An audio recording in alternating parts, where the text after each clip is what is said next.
I think they definitely tried to expose James Milner. Thought there was a good chance he was going to play there.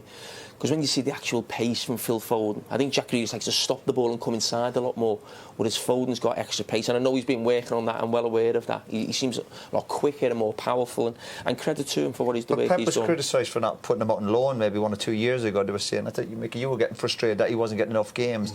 But you got to trust the people at the club who are working with these kids, going, listen, you'll get your chance. And he's taking it. But what was the impact on Grealish? It was difficult. He's not played in that striker role many times in his career. It's always different. You know, when Jack's best at when he receives the ball in the half turn out wide, it can go either way. When you're a striker and the ball comes up to you, you've got defenders coming to the back of you, you don't know sort of what runs to make. So it was only a bit difficult. I think it's not just to stay up there and be a number 9. It's you can rotate. But because Man City was getting so much joy on the left-hand side with Foden, they didn't really want to change anything at that particular time. And it'll grow, you know. When he come for £100 million, everyone expects a goal, assist every game. He's trying things, he's learning, he's played in every Premier League game, so he trusts him. It's just he had a difficult game playing in that central position. Do you think there will be a rotation? I mean, it's not a big problem, a big headache for Pep Guardiola, but in a sense he's got 3 players in Foden, Sterling and Grealish who might all argue are happiest playing from the left. I think Foden can play as well on the right as left, so I would have probably Grealish and Foden on the right. And put Sterling up front or Torres. With Torres' form this season's been very good. He makes good runs in behind as well. And Sterling's got devastating pace. Sterling, we all know Sterling can play at either side, but just for that pace in behind. Do you think they need to put someone as a centre forward?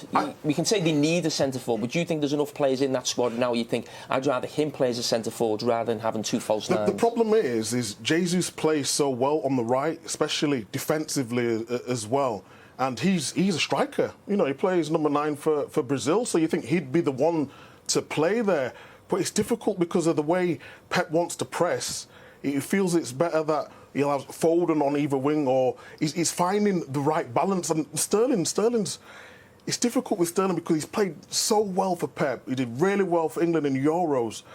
But at this moment in time, you know, you've got to get Grealish in. And when Foden's playing like that, you have to play him. So the only position, really, is that number 9. Dave just mentioned how many options they've got on the left.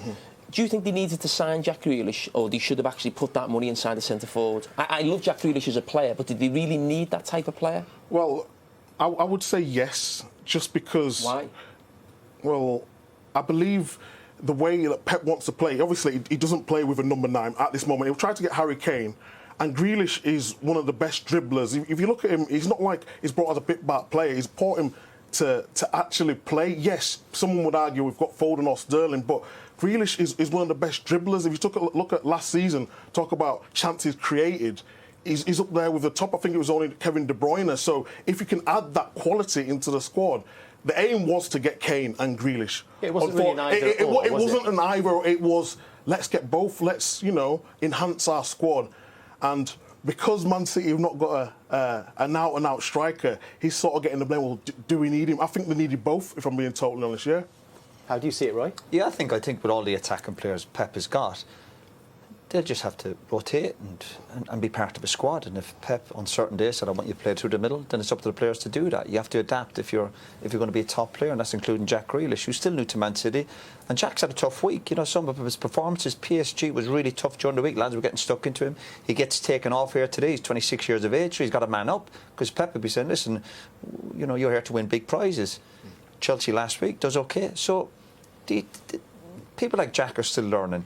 And I agree with the lads. Obviously, I think they fully believed they were going to get Kane as well as that. But they've got great options. They've come to Liverpool today. They've scored 2 goals. They probably think they should have won the game. A couple of decisions went against them. Probably should have had a penalty. They'll probably think Milner should have been sent off. So I think this goal score... The problem is every time they...